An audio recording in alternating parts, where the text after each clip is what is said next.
Hello friends, welcome to Himalaya education scope. Friends, आज हम अध्ययन करेंगे उत्तराखंड में कृषि, सिंचाई एवं पशुपालन। फ्रेंड्स, ये जो क्वेश्चन है आने वाले अपकमिंग एग्जाम के लिए बहुत ही महत्वपूर्ण क्वेश्चन है, क्योंकि बेसिक क्वेश्चन जो है बेसिक क्वेश्चंस भी जो है आने वाले एग्जाम में या अभी तक भी देखा हमने तो एग्जाम में जो है ये क्वेश्चन बेसिक क्वेश्चन पूछे जाते हैं। तो आज हम अध्ययन करेंगे उत्तराखंड में कृषि, सिंचाई एवं पशुपालन।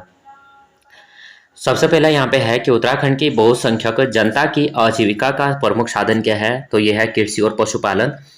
उत्तराखंड राज्य है तो उत्तराखंड राज्य जो है कृषि प्रधान है। उत्तराखंड के कुल भूमि क्षेत्र का कितना प्रतिशत भाग पर्वतीय है, तो यह 86.07%।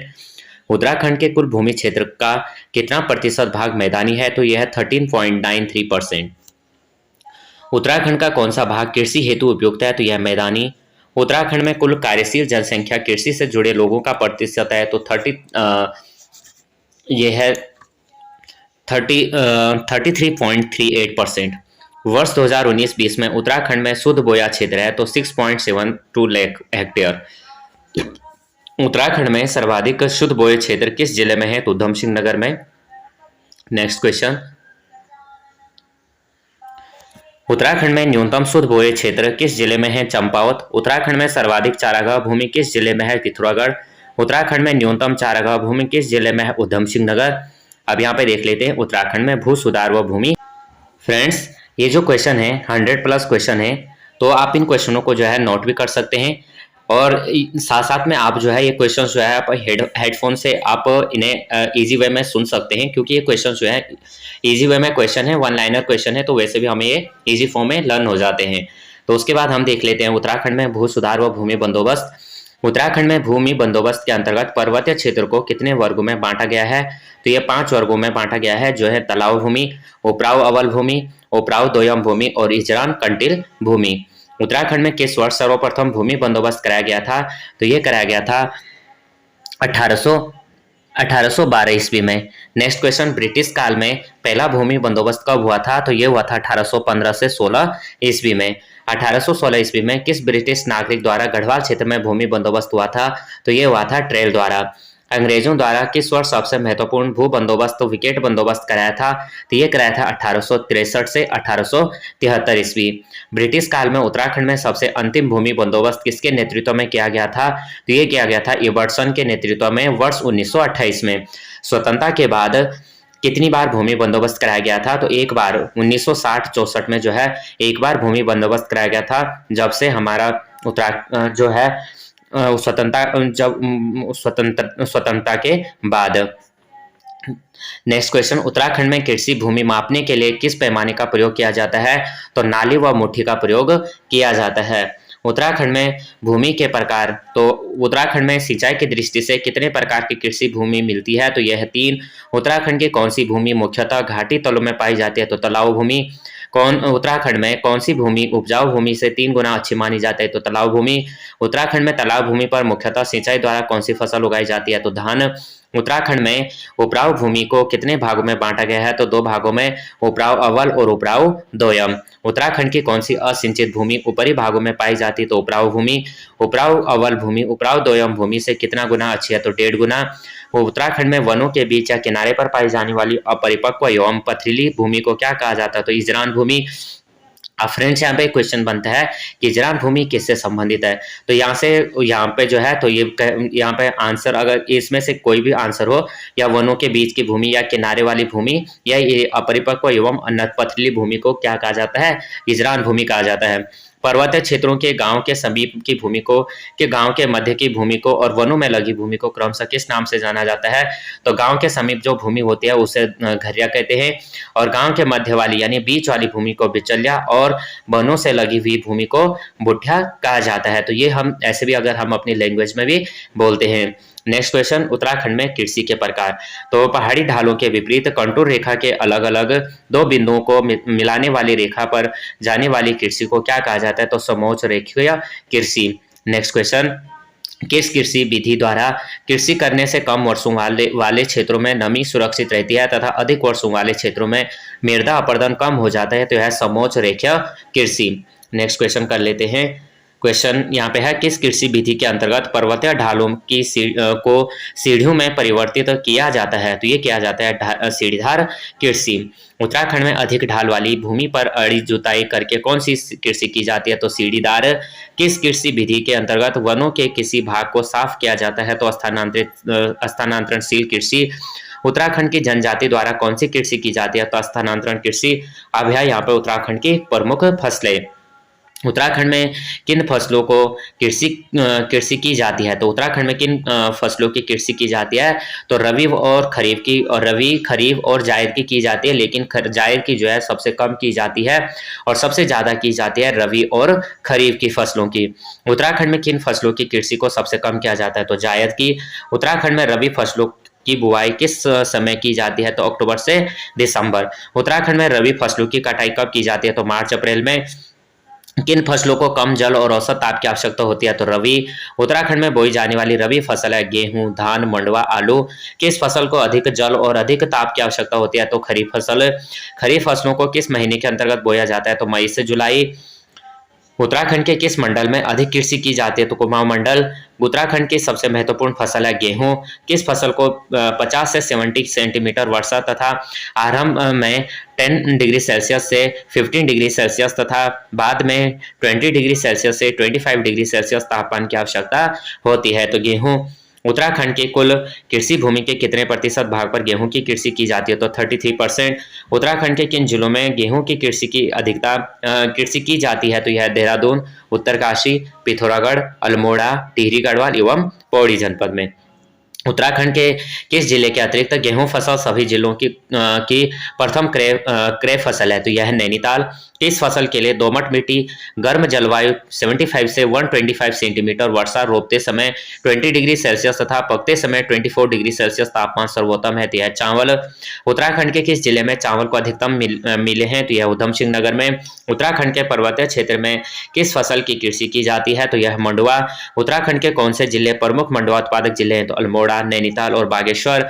उत्तराखंड में उत्पादित मंडुवा फसल को किस देश में निर्यात किया जाता है? तो ये किया जाता है जापान। उत्तराखंड के प्रमुख मक्का उत्पादित जिले हैं देहरादून और पिथौरागढ़। उत्तराखंड में जौ की कृषि अधिकतम किन जिलों में की जाती है? तो देहरादून, चमोली, उत्तरकाशी और पौड़ी में। किस फसल के लिए आरंभ में 10 डिग्री सेल्सियस से 15 डिग्री सेल्सियस तथा बाद में 20 डिग्री सेल्सियस से 25 डिग्री सेल्सियस तक का तापमान सर्वोत्तम है? तो सरसों। उत्तराखंड के किन जिलों में सरसों की कृषि अधिक की जाती है? तो अल्मोड़ा, नैनीताल, उधम सिंह नगर, हरिद्वार, देहरादून, पौड़ी और चमोली में। नेक्स्ट क्वेश्चन यहाँ पे देख लेते हैं। किस फसल के लिए 100 से 200 सेंटीमीटर वर्षा 20 से 26 डिग्री सेल्सियस तापमान सर्वोत्तम है? तो यह गन्ना। उत्तराखंड के भाबर एवं तराई क्षेत्र के कितने जिलों में गन्ने की खेती की जाती है? तो 4, उधम सिंह नगर, नैनीताल, हरिद्वार, देहरादून। उत्तराखंड के भाबर एवं तराई क्षेत्रों के जिलों में कुल कृषि योग्य भूमि के कितने प्रतिशत भाग पर गन्ना उगाया जाता है? तो 40%। उत्तराखंड में उत्पादित प्रमुख दालें हैं, तो यह अरहर, मसूर, उड़द, मूंग व मोठ। उत्तराखंड में दालों का उत्पादन कितनी हेक्टेयर भूमि पर किया जाता है? तो 65.017%। 0%। उत्तराखंड के प्रमुख दाल उत्पादक जिले नैनीताल, देहरादून, उत्तरकाशी, अल्मोड़ा, पिथौरागढ़, टिहरी व चमोली। उत्तराखंड के किन जिलों में सावा की कृषि की जाती है? तो पिथौरागढ़, अल्मोड़ा, नैनीताल, देहरादून, हरिद्वार। उत्तराखंड की कुल कृषि भूमि के लगभग कितने प्रतिशत भाग पर चावल उगाया जाता है? तो 21.06%। उत्तराखंड के किन जिलों में चावल की खेती प्रमुख तौर पर की जाती है? तो देहरादून, उधम सिंह नगर, हरिद्वार, नैनीताल, टिहरी, पौड़ी, बागेश्वर। इन जिलों में जो है चावल की खेती प्रमुख तौर पर की जाती है। उत्तराखंड के किस जिले में अधिकतम चावल फसलों की कृषि की जाती है? तो यह है नैनीताल। उत्तराखंड में सब्जी एवं मसाले। उत्तराखंड में किस सब्जी का सर्वाधिक उत्पादन होता है? तो आलू। उत्तराखंड में मुख्य रूप से किन मसालों की कृषि की जाती है? हल्दी, मिर्च, धनिया और इलायची। इलायची कौन सी? बड़ी वाली इलायची। आर्थिक सर्वेक्षण 2019-20 के अनुसार उत्तराखंड में मसालों के अंतर्गत प्रथम, द्वितीय व तृतीय स्थान पर क्रमशः किसका उत्पादन किया जाता है? तो अदरक, हल्दी और लहसुन का। उत्तराखंड में बागवानी। उत्तराखंड में सर्वप्रथम किस वर्ष बागवानी प्रारंभ की थी? तो 1869 ईस्वी में जो हल्द्वानी में उत्तराखंड में सर्वप्रथम जो है बागवानी प्रारंभ की गई थी। आर्थिक सर्वेक्षण वर्ष 2019-2020 के अनुसार उत्तराखंड की शीतोष्ण फलों के अंतर्गत प्रथम, द्वितीय तथा तृतीय स्थान पर कौन है? तो नाशपाती है, फिर आड़ू है और देन उसके बाद सेब है। आर्थिक सर्वेक्षण 2019-20 के अनुसार उत्तराखंड में समशीतोष्ण फलों के अंतर्गत प्रथम, द्वितीय तथा तृतीय स्थान पर कौन है? तो पहले स्थान पे आम, दूसरे पे नींबू, तीसरे पे है वर्गीय फल और लीची। फिर है उत्तराखंड में नाशपाती के प्रमुख उत्पादक जिले नैनीताल, अल्मोड़ा, बागेश्वर, हरिद्वार और देहरादून। उत्तरकाशी में स्थित कौन सा क्षेत्र बागवानी के लिए विश्व प्रसिद्ध है? तो हर्षिल। उत्तराखंड में उत्पादित सेब को दिल्ली में किस ब्रांड नाम से जाना जाता है? तो यह न्यूजीलैंड ब्रांड। उत्तराखंड के प्रमुख आड़ू उत्पादक जिले हैं नैनीताल, अल्मोड़ा, पिथौरागढ़, चमोली। उत्तराखंड के किन जिलों में लीची का उत्पादन होता है? तो देहरादून, नैनीताल और ऊधम सिंह नगर। उत्तराखंड के किस जिले की लीचियां पूरे भारत में प्रसिद्ध है? तो यह है नैनीताल की। नेक्स्ट क्वेश्चन, उत्तराखंड के किस जिले को भारत सरकार द्वारा लीची निर्यात जोन में सम्मिलित किया गया है? देहरादून। उत्तराखंड के किन जिलों में संतरे तथा नींबू को कृषि की जाती है? अल्मोड़ा में, नैनीताल में, देहरादून में और हरिद्वार में। उत्तराखंड में किस किस्म का संतरा उत्पादित किया जाता है? तो उत्तराखंड में जो उत्पादित किया जाता है देसी नागपुरी, एप्पल और लड्डू। उत्तराखंड में प्रमुख अखरोट उत्पादक जिले हैं पिथौरागढ़, चमोली, उत्तरकाशी, पौड़ी। उत्तराखंड के कौन से चाय बागान ब्रिटिश काल से विख्यात है? तो कोशानी, भीमताल, कोशानी, कोश कोशानी, भीमताल, भुवाली, कोटा, बाग, चौकड़ी। उत्तराखंड के पर्वतीय क्षेत्रों में निष्प्रयोज्य भूमि के भूस्वामियों से भूमि को लीज पर लेकर किन बागानों की स्थापना की जा रही है? तो चाय बागानों की। उत्तराखंड की कौन सी बागवानी फसल स्वरोजगार का अग्रणी विकल्प है? मशरूम। उत्तराखंड में मशरूम उत्पादन को प्रोत्साहित करने के लिए राज्य सरकार द्वारा कितनी सहायता उपलब्ध कराई जा रही है? लागत की 50% सहायता। उत्तराखंड के किन स्थानों पर मशरूम कंपोस्ट इकाइयां स्थापित की जा रही हैं? ज्योलिकोट, मवाली, शंकरपुर। उत्तराखंड में किस वर्ष नई कृषि नीति की शुरुआत की गई थी? वर्ष 2011-12 में। नेक्स्ट क्वेश्चन कर लेते हैं। उत्तराखंड की किस कृषि नीति के अंतर्गत लघु व सीमांत कृषकों के लिए जैविक विधि के अंतर्गत फर्म इकोनॉमिक मंडली का विकास किया जा रहा है? तो कृषि नीति 2011-12। नेक्स्ट, अब यहाँ पे देख लेते हैं कृषि विकास हेतु संचालित राज्य व केंद्र सरकार के महत्वपूर्ण कार्यक्रम। तो उत्तराखंड में जो है वीर शिरोमणि माधो सिंह भंडारी एकीकृत आदर्श ग्राम योजना किस विषय से संबंधित है? यह असिंचित क्षेत्रों में सिंचाई साधन विकसित करने। उत्तराखंड में किस वर्ष वीर शिरोमणि माधो सिंह भंडारी एकीकृत आदर्श ग्राम योजना प्रारंभ हुई थी? तो वर्ष 2017-18 में। प्रधानमंत्री फसल बीमा योजना किस वर्ष शुरू की गई? तो जनवरी 2016 में। उत्तराखंड में संचालित कौन सी योजना प्राकृतिक आपदाओं से कृषकों को आर्थिक सहायता प्रदान करती है? तो यह है प्रधानमंत्री फसल बीमा योजना। उत्तराखंड में किस योजना के अंतर्गत कृषि एवं पशुपालन क्षेत्र में उत्कृष्ट प्रदर्शन करने वाले किसानों को सम्मानित किया जाता है? तो यह है किसान रत्न सम्मान। उत्तराखंड में किस वर्ष किसान रत्न सम्मान योजना प्रारंभ की गई है? तो ये की गई वर्ष 2010 में। उत्तराखंड में किस वर्ष कृषि आमदनी बीमा योजना की शुरुआत की गई? तो जनवरी 2004। उत्तराखंड में किस योजना के अंतर्गत बीमित किसानों को प्राकृतिक आपदा के समय 75 तथा अन्य आपदाओं में 5.0% प्रीमियम भारत सरकार द्वारा दिया जाता है? तो यह है कृषि आमदनी बीमा योजना। उत्तराखंड में किस वर्ष चैनल योजना प्रारंभ की गई थी? तो ये की गई थी जनवरी 2004 में। नेक्स्ट क्वेश्चन, उत्तराखंड में किस वर्ष कृषि विविधीकरण परियोजना लागू की गई है? तो मई 2001 में। उत्तराखंड में कृषि विविधीकरण परियोजना का मुख्यालय है देहरादून में। उत्तराखंड में किस योजना का प्रारंभ पर्वतीय क्षेत्रों में बीजों की कमी को दूर करने के लिए किया गया था? तो कोर वैली बीज उत्पादन योजना। उत्तराखंड की किस योजना के अंतर्गत सीमांत एवं गरीबी रेखा से नीचे जीवन यापन करने वाले किसानों को निःशुल्क दुर्घटना बीमा उपलब्ध कराया जाता है? तो यह कृषक कवच योजना। नेक्स्ट क्वेश्चन, उत्तराखंड में कृषक कवच योजना के अंतर्गत दुर्घटनाग्रस्त किसानों को कितनी धनराशि उपलब्ध कराई जाती है? तो यह है 50,000। नेक्स्ट क्वेश्चन, उत्तराखंड की किस योजना के अंतर्गत अधिसूचित क्षेत्रों के किसानों, खेतिहर मजदूरों तथा मंडी मजदूरों को शारीरिक क्षति होने पर वित्तीय सहायता उपलब्ध कराई जाती है? व्यक्तिगत दुर्घटना सहायता योजना। नेक्स्ट क्वेश्चन, उत्तराखंड में व्यक्तिगत दुर्घटना सहायता योजना के अंतर्गत किसानों को कितनी अधिक आर्थिक सहायता प्रदान की जाती है? तो 1 लाख की। 20 ग्राम योजना के अंतर्गत चयनित कृषकों को कितने प्रतिशत अनुदान पर बीज प्रदान किए जाते हैं? ये किए जाते हैं 30%। उत्तराखंड में किस स्तर पर कृषक सूचना एवं परामर्श केंद्र स्थापित किए गए हैं? तो ये किए गए हैं विकासखंड स्तर पर। उत्तराखंड में हर खेत को पानी योजना के अंतर्गत कितने हेक्टेयर क्षेत्रफल को उपचारित किया गया है? तो ये किया गया 11.50 हेक्टेयर। उत्तराखंड की किस योजना का मूल उद्देश्य जल संचय को प्रत्येक स्तर पर बढ़ाना है? हर खेत को पानी योजना। उत्तराखंड में किन मेगा फूड पार्क का विकास किया जा रहा है? तो यह है Patanjali food and herbal park Himalaya में और है हिमालय मेगा फूड पार्क। तो यह है उत्तराखंड में किन मेगा फूड पार्क को विकास किया जा रहा है? तो Patanjali food and herbal park और हिमालय मेगा फूड पार्क। उसके बाद आ जाते हैं उत्तराखंड में सिंचाई। उत्तराखंड के कुल प्रतिवेदी क्षेत्रफल के कितने प्रतिशत भाग पर कृषि की जाती है? तो 12.3%। उत्तराखंड में बोए गए कुल कृषि भूमि के लगभग कितने प्रतिशत भाग पर सिंचाई की जाती है? तो 47%। उत्तराखंड में किन साधनों के द्वारा सिंचाई की जाती है? कुआं, तालाब, नदी, झील, नहर, नलकूप द्वारा। उत्तराखंड के गढ़वाल मंडल के कुल सिंचित क्षेत्रफल के कितने प्रतिशत भाग पर कुओं, तालाबों व झीलों या तथा पोखरों द्वारा सिंचाई की जाती है? तो ये की जाती है 50.93%। गढ़वाल मंडल में कुल सिंचित भूमि के कितने प्रतिशत भाग पर नहरों द्वारा सिंचाई की जाती है? तो 43.43%।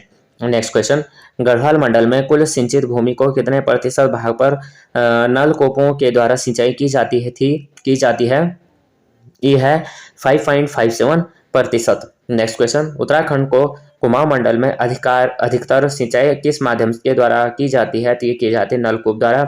उत्तराखंड के किस मंडल में सिंचाई की आधुनिक सुविधाओं का अधिक विकास हुआ है? तो यह है कुमाऊं मंडल। उत्तराखंड में किस जिले में सर्वाधिक सिंचित क्षेत्र है? तो उधम सिंह नगर में। नेक्स्ट क्वेश्चन यहाँ पे देख लेते हैं,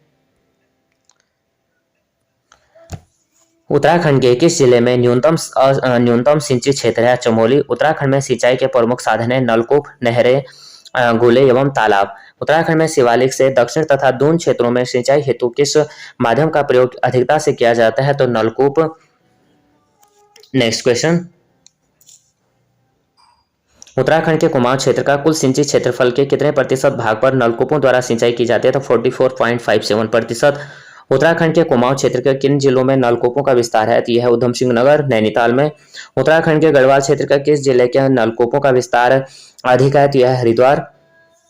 उत्तराखंड में किस वर्ष लघु सिंचाई योजना के अंतर्गत निःशुल्क बोरिंग योजना चलाई जा रही है? तो ये चलाई जा रही है वर्ष 1985 से। आर्थिक सर्वेक्षण 2019-20 के अनुसार उत्तराखंड में नहरों की लंबाई कितनी किलोमीटर है? तो ये है 12,215 किलोमीटर। उत्तराखंड की सबसे पुरानी नहर है ऊपरी गंगा नहर। उत्तराखंड में ऊपरी गंगा नहर का निर्माण लाल डलहौजी द्वारा किस वर्ष किया गया था? तो 1842 से 1854 ईस्वी में। अब यहाँ पे जो है ये क्वेश्चन भी जो है बार बार एग्जाम में पूछा जाता है कि ऊपरी गंगा नहर का निर्माण किसने किया और कब किया? तो किसने किया? लाल डलहौजी ने किया। और कब किया? 1842 से 1854 ईस्वी में किया। ऊपरी गंगा नहर हरिद्वार से निकलकर कहाँ तक जाती है? तो कानपुर तक। किस नहर तंत्र के द्वारा हरिद्वार के दक्षिण पश्चिम क्षेत्रों में सिंचाई की जाती है? तो ऊपरी गंगा नहर। उत्तराखंड की कौन सी नहर हरिद्वार में नवनिर्मित भीमगोड़ा सीड्स के बाईं ओर से निकलती है? तो यह है पूर्वी गंगा नहर। पूर्वी गंगा नहर की कुल लंबाई कितनी है? तो यह है 48.55 किलोमीटर। पूर्वी गंगा नहर की कुल जल क्षमता कितनी है? तो 137.4 क्यूसेक। उत्तराखंड की किस नहर के द्वारा हरिद्वार तथा उत्तर प्रदेश के बिजनौर तथा मुरादाबाद को सिंचाई सुविधा प्राप्त होती है? तो यह है पूर्वी गंगा नहर। उत्तराखंड की कौन सी नहर नेपाल सीमा पर चंपावत जिले के बनबसा से निकलती है? तो यह निकलती है शारदा नहर। नेक्स्ट क्वेश्चन, किस वर्ष शारदा नदी पर शारदा नहर का निर्माण किया गया था? तो वर्ष 1925 में। और उत्तराखंड में शारदा नहर से किन जिलों में सिंचाई सुविधा उपलब्ध कराई जाती है? तो ये किया जाता है चंपावत, उधम सिंह नगर में। उत्तराखंड में कालागढ़ पौड़ी गढ़वाल के पास बांध बनवाकर कौन सी नहर निकाली गई है? तो यह निकाली गई है रामगंगा नहर। रामगंगा नहर की कुल लंबाई 3,200 किलोमीटर। कुमाऊं क्षेत्र की सबसे बड़ी झील है भीमताल। उत्तराखंड में जमरानी बांध द्वारा किन जिलों में सिंचाई सुविधा उपलब्ध है? तो यह उधम सिंह नगर नैनीताल में। उत्तराखंड का कौन सा बांध नैनीताल से निकलने वाली नहटोर नदी पर स्थित है? तो यह नानक सागर बांध। नानक सागर बांध द्वारा उत्तराखंड के किन जिलों में सिंचाई सुविधा उपलब्ध कराई जाती है? नैनीताल और उधम सिंह नगर में। टिहरी बांध का शिलान्यास किस वर्ष कराया गया था? तो वर्ष 1978 में।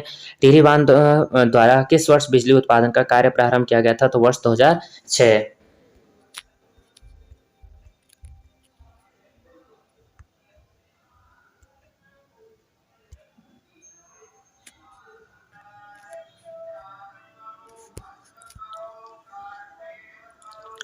नेक्स्ट क्वेश्चन है यहाँ पे, एशिया का सबसे ऊंचा बांध है? तो यह है टिहरी बांध।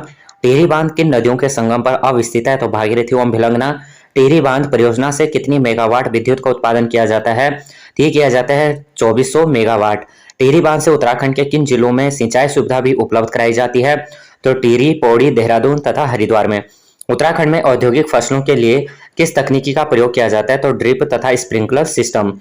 उत्तराखंड में प्राकृतिक गदेरों में पानी संचय और सिंचाई के लिए किसका निर्माण किया जाता है? तो ये कराया जाता है गोलों का निर्माण। आर्थिक सर्वेक्षण 2019-20 के अनुसार लघु सिंचाई कार्यक्रमों के अंतर्गत कितने किलोमीटर सिंचाई गोल का निर्माण किया गया है? तो ये किया गया है 31,163 किलोमीटर। उत्तराखंड में पोखर को स्थानीय रूप में क्या कहा जाता है? तो ये कहा जाता है खाल। नेक्स्ट क्वेश्चन है, उत्तराखंड में पशुपालन। उत्तराखंड में ग्रामीण अर्थव्यवस्था का प्रमुख अंग है? तो यह है पशुपालन। 20वीं संगणना 2019 के अनुसार उत्तराखंड में कुल पशुधन है? तो यह है 44.22 लाख। नेक्स्ट क्वेश्चन, 20वीं पशु संगणना 2019 के अनुसार उत्तराखंड में कुक्कुटों की संख्या है? तो यह है 50.19 लाख। उत्तराखंड में पशुधन के विकास हेतु गठन किया गया है? तो पशुधन विकास बोर्ड देहरादून, पशु कल्याण बोर्ड एवं पशु चिकित्सा परिषद। नेक्स्ट क्वेश्चन है, उत्तराखंड में गौवंशीय पशु के संरक्षण हेतु किसका गठन किया गया है? तो यह है गौ सेवा आयोग। उत्तराखंड के किस स्थान पर गौ विज्ञान एवं प्रौद्योगिकी संस्थान की स्थापना, गौवंश शोध एवं विकास केंद्र की स्थापना की गई है? तो यह है पशुलोक ऋषिकेश। उत्तराखंड के किस स्थान पर अति हिमकृत वीर्य उत्पादन केंद्र स्थापित किए गए हैं? तो यह है श्यामपुर देहरादून। उत्तराखंड के अति हिमकृत वीर्य उत्पादन केंद्र कौन सा है? तो यह कौन सा प्रमाण पत्र प्राप्त है? तो यह ISO 9001:2000। उत्तराखंड के किन जिलों में पशु चिकित्सा जांच हेतु प्रयोगशाला स्थापित है? तो पौड़ी, नैनीताल। आर्थिक सर्वेक्षण वर्ष 2019-20 के अनुसार उत्तराखंड में कुल उप पशु चारा बैंकों की संख्या 122। चारा विकास कार्यक्रम के अंतर्गत किन क्षेत्रों में चारा बैंकों की स्थापना की गई? पशुलोक, पंतनगर। उत्तराखंड के कितने जिलों में उत्तराखंड चारा विकास परियोजना प्रारंभ की गई है? 11 जिलों में। अब है डेयरी विकास। उत्तराखंड में किस वर्ष हल्द्वानी में प्रथम दुग्ध संघ की स्थापना की गई थी? तो यह 1949 में। डेयरी विकास हेतु प्रदर्शन स्तर पर गठन किया गया है उत्तराखंड सहकारी डेयरी फेडरेशन। नेक्स्ट क्वेश्चन यहाँ पे देख लेते हैं, डेयरी विकास हेतु जिले स्तर पर गठन किया गया है दुग्ध उत्पादन सहकारी संघ। डेयरी विकास हेतु ग्राम स्तर पर स्थापित की गई है दुग्ध समितियां। उत्तराखंड में किस ब्रांड से दुग्ध एवं दुग्ध उत्पादों की पूर्ति की जाती है? आंचल ब्रांड। उत्तराखंड में दुग्ध उत्पादन के भंडारण हेतु कितने दुग्ध अवशीतलन केंद्रों की स्थापना की गई है? तो 25। उत्तराखंड के किस जिले में मिल्क पाउडर प्लांट की स्थापना की गई? उधम सिंह नगर। उत्तराखंड के किस जिले में डेयरी शोध एवं विकास केंद्र खोला जा रहा है? नैनीताल। उत्तराखंड में डेयरी विकास हेतु स्वयं सहायता समूह का प्रारंभ किस वर्ष किया गया? वर्ष 2001 और 2 में। उत्तराखंड की किस परियोजना के अंतर्गत हरिद्वार एवं उधम सिंह नगर में आधुनिक दुग्धशालाओं की स्थापना की गई? समन्वित डेयरी विकास परियोजना। उत्तराखंड में किस वर्ष समन्वित डेयरी विकास परियोजना की शुरुआत की गई? ये की गई वर्ष 2002-3 में। नेक्स्ट क्वेश्चन, उत्तराखंड की किस योजना के अंतर्गत दुग्ध सहकारी समितियों की महिला सदस्यों को उच्च नस्ल दुधारू गाय दी जाती है? तो गंगा गाय महिला डेयरी योजना। गंगा गाय महिला डेयरी योजना किसके द्वारा शुरू की गई? तो ND तिवारी। उत्तराखंड में मिनी डेयरी योजना के अंतर्गत पशुओं को क्रय करने हेतु सरकार द्वारा कितना अनुदान दिया जाता है? तो यह 50%। भेड़ एवं ऊन तथा रेशम विकास। उत्तराखंड में किस वर्ष ऊन विकास कार्यक्रम प्रारंभ किया गया? तो वर्ष 2004-5 में। उत्तराखंड में ऊन विकास कार्यक्रम के अंतर्गत कितने भेड़ प्रजनन पर क्षेत्र स्थापित किए गए हैं? ये किए गए हैं 12। उत्तराखंड में ऊन विकास कार्यक्रम के अंतर्गत कितने भेड़ ऊन प्रसार केंद्रों की स्थापना की गई है? 113। उत्तराखंड में ऊन उत्पाद के लिए अंगोरा बकरी प्रजनन क्षेत्र कार्यरत है। यह चमोली, टिहरी, अल्मोड़ा, बागेश्वर। उत्तराखंड में किस वर्ष उत्तराखंड कोऑपरेटिव रेशम फेडरेशन का गठन किया गया था? तो वर्ष 2006 में। उत्तराखंड में किस प्रकार की रेशम का उत्पादन किया जाता है?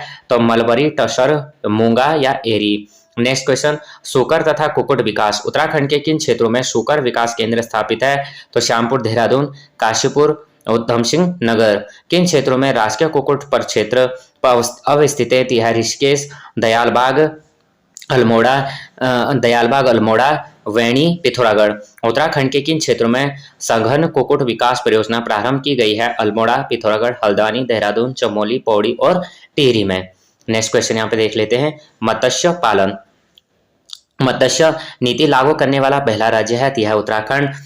उत्तराखंड में किस वर्ष मत्स्य नीति लागू की गई? तो 2002 में। उत्तराखंड में किस वर्ष मछुआ सहकारी समिति के सदस्य के लिए दुर्घटना बीमा योजना प्रारंभ की गई? तो वर्ष 1985 में।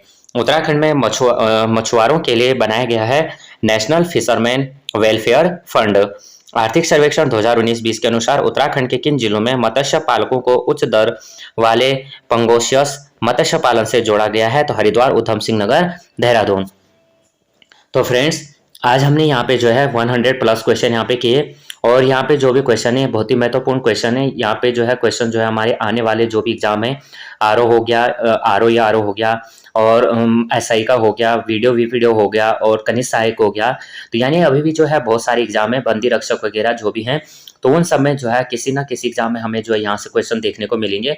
आप इन क्वेश्चन चाहे यहाँ पे जो है थोड़ा फॉन्ट छोटा है, यहाँ पे ज़्यादा जूम भी ये हो नहीं पा रहा है, क्योंकि अगर ज़्यादा जूम हो रहा है तो थोड़ा ब्लर टाइप का आ रहा है, इसलिए मैंने इसे ज़्यादा ब्लर भी नहीं किया और ज़्यादा जूम नहीं किया।